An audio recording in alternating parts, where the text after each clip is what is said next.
Theatre, film, TV and more. Suzy Wrong reviews it all on Joy Drive with Em and Warren. Suzy Wrong, hello, welcome. Thank you. Happy New Year. So wonderful to be back. Happy New Year. Did you have a good break? And Mercury's in retrograde. Oh. Which is why we're having all these technical problems. Oh, is that why? Oh, Suzy, Yeah. you solved the mystery.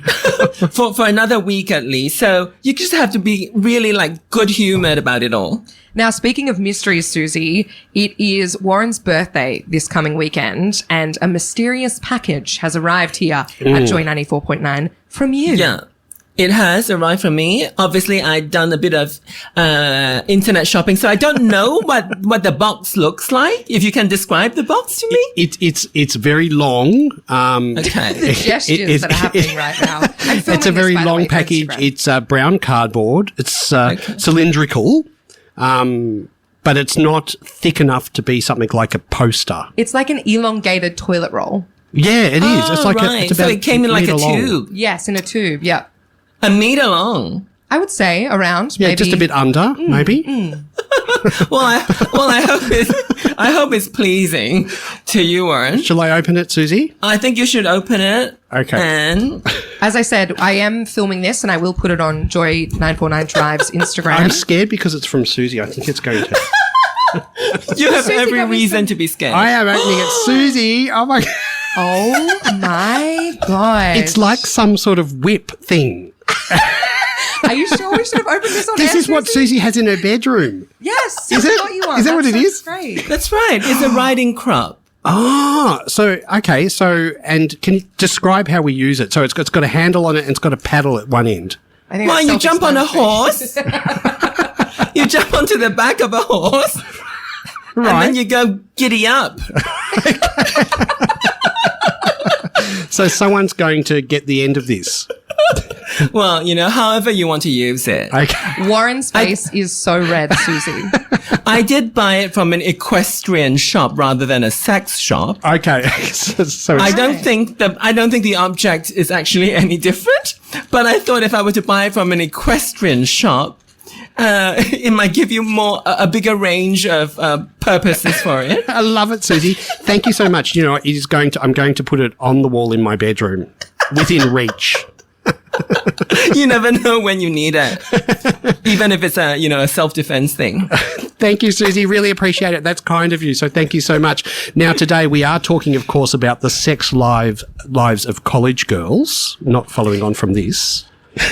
It is the first day of college, as the Americans call it, when Bella, Kimberly, Whitney, and Leighton, 4 18-year-old girls, embark on the great adventure of leaving home and turning into young adults. Sex Lives of College Girls, streaming on Binge, is as much fun as its title suggests, but it's probably less provocative than you'd expect. Yes, the girls are very interested in sex, but that is just one of the many things they are navigating in their new free lives. There is a lot of grappling with identity as they shift to high gear to begin inhabiting the persons they are destined to become. There is also a strong focus on friendship and sisterhood in this very modern portrayal of what it is to become a woman in this new age of feminism and progressive campus dynamics.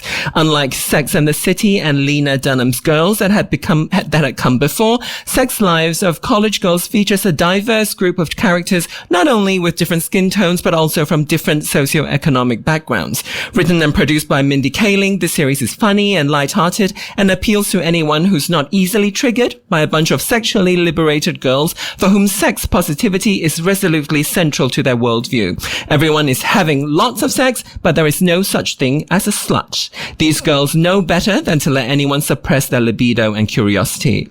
It might seem a completely different milieu for older viewers, but we can all relate to the ways in which characters find themselves through the discovery and explorations of sex.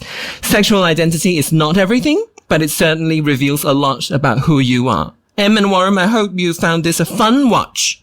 Suzy, I absolutely loved this.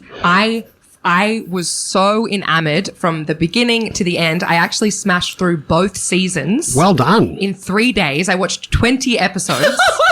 They are just 20-minute episodes, most of them. Okay. But But honestly, I loved it so much. I haven't laughed out loud at a TV show or a movie like this in I don't even know how long. I loved it. That's fantastic. It is so joyful, isn't it? I loved it. I loved it.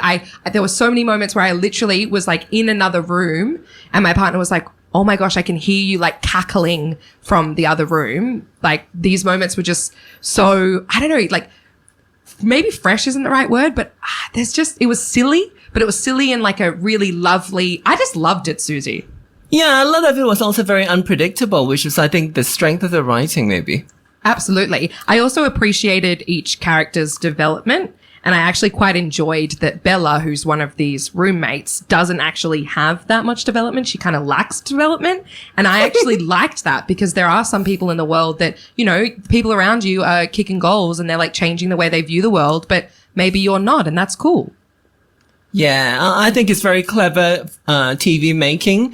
I do feel like it is very fresh. I keep thinking about how it's different from the other two shows I mentioned, you know, shows with 4 women in the center of it. And a lot of it feels like it's similar. It's about 4 women and sort of their sex lives. But there's something really unusual about this one. I think it's a joy in this one that totally marks it as different for me. Like it's, you know, there are ups and downs. There is a bit of drama, but it's just consistently joyful. I agree. I totally agree. And I've got to be honest, I only got through the first episode, Suzy, and I think, you know, and I agree with everything that you're saying. I love the fact that the diversity was addressed straight up. Like from the very beginning, even the first few lines, it was all addressed. And I love the sex positivity in it. I just found it really difficult to relate to. And I think, you know, that's just the way it is. And so I didn't follow on with the second episode. I thought, I'm actually not really interested in going any further. But that doesn't detract from, you know, it is light, it is fun, and it is enjoyable to watch. That's interesting. I thought you would have at least done a few more episodes. No, I only got to the first one and I thought, I'm just really struggling to go to the second one. Do you think it's more a generational thing or a gender thing for you? Maybe a bit of both in some ways. You know, there were times where I was watching the first episode and, you know, some of it was a little bit cringy, but I think it was sort of funny at the same time. And I was sort of, and maybe that's the generational thing. You know, I was riding that fine line between cringy and thinking, oh, you know what? No, it's fun. They're actually deliberately making fun here. So I think maybe it was that, and I had that struggle going through it. That reminds me, like, I actually very shrewdly had organized this to be our show last week when it was meant to be just me. Yes, I know. And you know what? Because over Christmas I had COVID, so I was quite unwell. Oh, and I didn't watch anything, and I thought, oh, good, I don't have any homework to do for Suzy. And then, of course, you know, we were doing this, and so that's one of the reasons I didn't get to see necessarily the whole lot. Basically, Suzy, the dog ate his homework. The dog ate my homework. I honestly love this show. I highly recommend it to everyone. And I agree that like it can be cringy, but you just got to lean into the cringe. And like some of the funniest moments are just these really silly, just nonsensical things that typically come out of Kimberly's mouth, who is the like kind of country, maybe less well off woman out of the 4 roommates. I found her really funny and quirky and interesting and perhaps cast a little bit too old, especially in the second season, but I think absolutely crushed the character, really enjoyed it. But my favorite characters out of the whole thing, Suzy, were actually not leads. It was Kimberly's colleagues at the cafe, Kane and they were great. So good. Yeah. And they sort of progressively became more and more important to the stories. I like that Kimberly was included because, you know, the 2 other shows that I mentioned, they didn't sort of have poor people in it. And like right from the first episode, they talked about Kimberly being from a different class and then, you know, try to sort of create stories from her being, from a different world.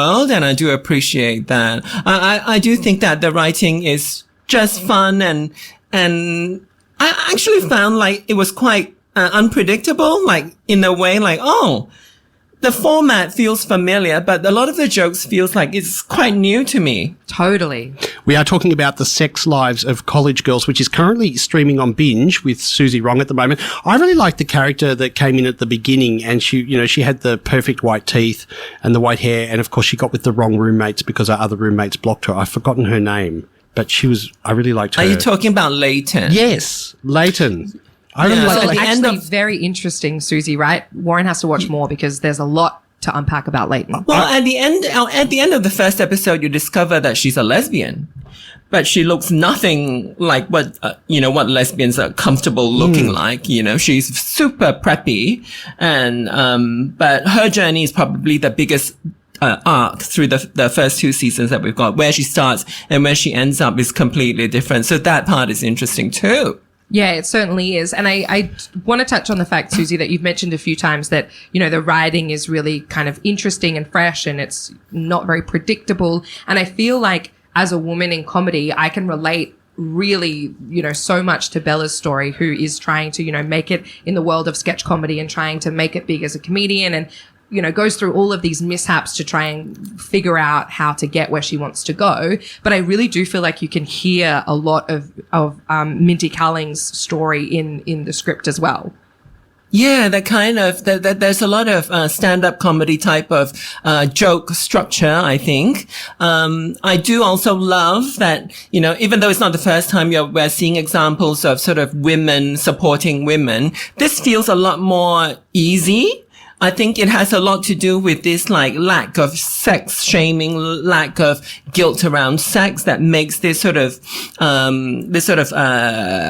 a community that they've created feel a lot more natural than what we had previously seen. Because in Sex and the City there was a lot of guilt, a lot of oh, this is naughty, this is a little bit, this is a bit unusual, should we try this? Oh, I tried this, I don't like it. But in Sex Lives of College Girls, they're just ooh, I'll do this, I'll do that, it's great, why don't you do that? And I think that's a new way of looking at the world that I think is really rewarding. Absolutely. And the other thing that I really loved about this particular series is there was stakes, things happened, really poignant and powerful and important and life-changing things happened throughout the series. But at no stage did I finish an episode and think, oh, I feel really terrible. I feel really sad. I was just excited to watch the next episode.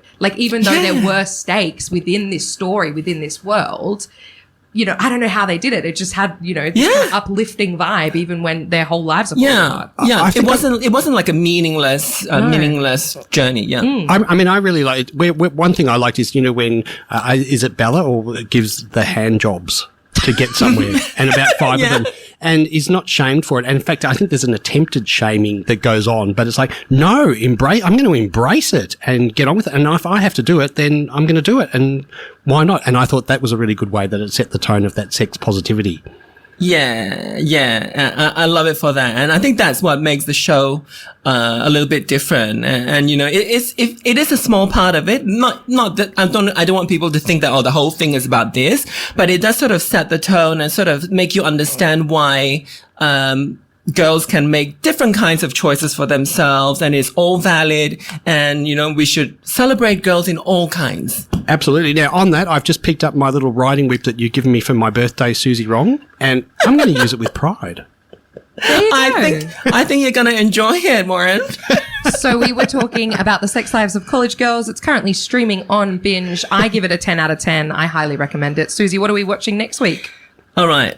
Next week, I'm not obsessed, but next week, the show is called Sex Diaries. Also on Binge, it is a 4-part docu-series about some very open-minded New Yorkers and what they get up to in and out of the bedroom. Sex Diaries on Binge. Fantastic, Suzy Wrong. Thank you so much for my birthday present. Really appreciate it. Report back. See you next Tuesday. See you next Tuesday. That's Suzy Wrong. You can catch Suzy every Tuesday here on Joy Drive.